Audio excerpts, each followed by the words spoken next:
A shark that gives birth in 3 ways, a male seahorse that takes care of the gestation, a wasp that uses other animals to lay its eggs, or a toad that gives birth through its skin. Sit back and watch as these 9 animals give birth. Female octopuses are exceptional mothers because their gestation and delivery is not at all like that of other animals on Earth. When an octopus decides to lay her eggs, it means for her that she has to prepare herself for long weeks of sacrifice, because the more she protects them the more likely they are to hatch and survive. The female lays her eggs in clusters on a rock face, incubates them, watches over them, defends them against potential predators. She gently sweeps the currents over them so that they are constantly supplied with fresh, oxygenated water. She never leaves them alone and even refuses to feed in order to remain available for them all the time. Once her hundreds of thousands of eggs hatch, they reveal tiny little octopuses, which are all carried away by the ocean current. As for the unfortunate octopus, it becomes tired, its color changes, the texture of its skin changes, it becomes weakened, shrinks by half, and eventually dies. This death is genetically programmed because it has 2 optic glands that secrete endocrine substances created for this purpose. By giving birth to its young, the octopus makes a sacrifice of its life. Isn't this the best gift a mother can give to her young? The Pepsis wasp is a rather unusual specimen. It can measure up to 5 centimeters. Its bright colors deter predators. Its sting is considered one of the most painful in the world according to the Schmidt index, and its delivery makes it an even more incredible insect than one can imagine. When she is fertilized and the wasp wants to lay her eggs, easy, she does not look for long. She grabs the first spider she meets on her way. Yes, a spider to be her nanny. To be more precise, the wasp will lay an egg in the abdomen of a mygale or another species of spider after having paralyzed it with its sting. The spider will then, in spite of itself, incubate the egg, and when it hatches, it will give birth to a larva, which will feed on the body of the mygale that incubated it, while avoiding eating its vital organs so that it remains hungry. Anyway, we should not ask too much either. During this time, the mother wasp continues its little way, while the larva continues its development and will leave the body of the mygale only when it becomes adult. Well, the disadvantage is that she doesn't see the hatching or the birth of her babies. Too bad, she misses a lot. But the advantage is that she doesn't have to worry about feeding, cleaning the babies, and all the rest. She knows what she's doing. The wasp is not crazy. The platypus is an exceptional mammal. It acclimates as well to water as to land. It has a singular physique, a strange mixture of beaver and duck, and its reproduction is not without particularities either. Indeed, the platypus is certainly a mammal, but curiously the female is oviparous, that is to say, that she lays eggs. And when she decides to lay them, she does not lay more than 3. Then during 10 days, the mother rolls up on them, to incubate them as in birds. At their birth, the young platypus are still very fragile, they can't see anything, and are hairless. They thus remain completely dependent on their mother. They cling to her and she protects them, wraps herself around them, feeds them by breastfeeding them, although she has no visible nipples. However, the mother secretes drops of milk through small openings in the skin. The whole period of incubation and suckling is like this. The mother never leaves her nest, except to go to feed very quickly. This requires monumental efforts and sacrifices, especially since these periods last several long weeks, even months. It is only after 3 or 4 months that the young finally leave their nest. It is only then that the mother finds her freedom. But at the same time, these hard sacrifices give her at least the satisfaction of becoming a mother. The hippocampus is a small fish that lives in tropical and temperate waters around the world. Also called the seahorse, its lifespan varies between 2 and 4 years. Apart from its very particular physique, the hippocampus has an exceptional reproduction. When he wants to reproduce, the male hippocampus looks for a female. So far nothing really exceptional, you will say. Except that in the case of the hippocampus, it is the male himself who takes care of the gestation and not the female. First, there is the famous courtship, during which the female embraces the male to introduce her seed. In fact, the female's role is limited to laying 5 to 1,800 eggs in the male's ventral bag. As for the latter, he leans on the ground and undulates so that the oocytes can roll to the bottom of his ventral bag. Then begins the management, which can last from 2 to 3 weeks. Regarding the delivery, which is also done by the male, it can last 4 days. And when they are born, the babies cling to an alga with the help of their tail.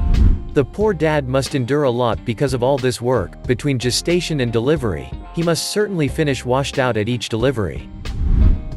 The female kangaroo is a rather intriguing and fascinating marsupial. Her reproduction is one of the most unusual in the world.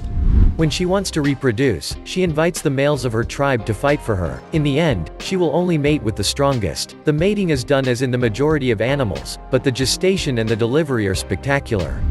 Once fertilized, the gestation period begins, which can go from 30 to 38 days only. Yes, it is short. But you have to see the babies. When they are born, they are extremely vulnerable, almost like little larvae. At birth, they measure only 2 or 3 centimeters and weigh only 1 gr. At this stage, their lungs are not sufficiently developed, and it is their bright red body, whose front limbs are developed, which makes sure to collect and transmit oxygen via the many vessels they have. As you may have guessed, the fetus finishes its growth after birth. Indeed, the little kangaroo is born in a pouch filled with amniotic fluid. When this one is broken, it clings to the coat of its mother to climb as quickly as possible in the incubator bag. To help him, the mother kangaroo shows him the way by tracing with her saliva. It remains there and develops during nearly 250 days. It happens that a second baby settles in the pouch while the first one is not yet out of it, and that a third baby is in embryonic stage whose development is suspended while waiting for the place to be released. In short, the female kangaroo gives birth after 4 weeks, but the biggest work is done when the baby is born. She has to feed it by breastfeeding it and protect it until it is able to feed itself. It is only after 5 to 6 months that he points his nose towards the outside world. And there again, he stays in the pouch for another 3 months, before coming out permanently. As for breastfeeding, it can last up to 1 year after the baby comes out. Let me tell you that at the end of this whole story, the female kangaroo only wants to take a vacation. Because reproducing for her, induces her to sacrifice herself during several long months. Female dolphins are very fascinating animals. At 5 years old, they are already sexually mature and can give birth. When a female dolphin is full, has passed 12 months of gestation, and is about to give birth, she performs a rather peculiar dance. She circles around the same point for a long time, while flexing her tail fin and stretching to the maximum. The little one points the end of its tail, then as the mother undulates, it appears little by little until it comes out in one go. The poor mother finishes in blood and exhausted after so much effort. They both go swimming in the depths of the ocean. He, happy to be born to life, and she finally delivered. The female shark is one of the most amazing fish in the world. Her power, courage, and sense of sacrifice are extremely commendable. You will know why. When she is pregnant and decides to give birth, the mother shark has 3 different ways to give birth to her young, and this obviously varies from one species to another. Either she is oviparous, she lays her eggs directly in the water and they hatch as for any oviparous animal, or she is viviparous, the fetus develops in the uterus thanks to a placenta, and she gives birth as for mammals, or finally, she is an ovoviviparous species and then the eggs develop and hatch inside her abdomen. Once she gives birth, and no matter how she does it, the mother shark completely detaches herself from her young, who go off to make their life elsewhere. And if we were talking about the sense of sacrifice earlier, it is because in most cases, the poor mother has to endure a huge bite on her head that the male gives her in order to immobilize her during mating. It hurts her so much that it takes her a whole month to heal. No wonder she is so disgusted and doesn't want to hear about mating, giving birth, and so on. The good thing is that once she has given birth to her babies, she can go back to her normal life before another shark comes and gets her. The female Suriname toad, also called Pippa Pippa, is an extraordinary amphibian and so is her delivery. To ensure the survival of as many of her young as possible, the female has a very strange incubation method. She practices during the mating what is called the amplexus, a technique during which she lets the male cling to her back to release her eggs. The latter will then fertilize them externally if they are still not fertilized. During the days following this strange mating, the skin of the female will close on the eggs as to cover them. That will last between 3 and 4 months, during which the incubation will be done. In all, the mother will have hundreds of eggs in 60 to 100 pockets of the back. These eggs will become tadpoles which, once matured, will instinctively pierce the back of their mother to emerge towards the outside world. They will have become at this stage small toads. Of course, this particular birth will cost the mother her beautiful skin. It will end up completely pierced and damaged after the thousands of toads have emerged. But don't worry, the mother will molt to get rid of her old skin, while the young will be left to their own devices. Well, it will be an opportunity for her to get a new skin. You have to look at the good side of things. The female elephant has a gestation period ranging from 22 to 28 months depending on the species. Once the time of the birth arrives, The female feels a very pressing need to give birth to such an extent that the delivery is accompanied by an enormous pain. As with humans, the birth of a baby elephant is a magical moment for the mother and the entire herd around her. When the mother is ready to give birth to her calf, she is surrounded by the other elephants of the herd who quickly understand and will form a circle around her. The mother elephant finds herself protected and safe, which allows her to begin the birthing process in complete serenity.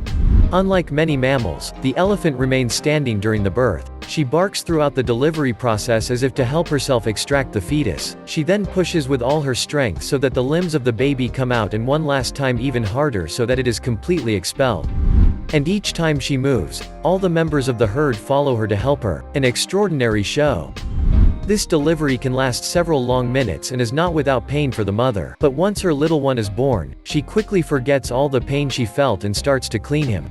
She may leave exhausted from all the effort, but she is so happy with her newborn. So what do you think of these amazing births? Tell us what you think in the comments. And if you like this video, don't forget to give us a like, subscribe to the channel, and turn on the bell to receive all notifications.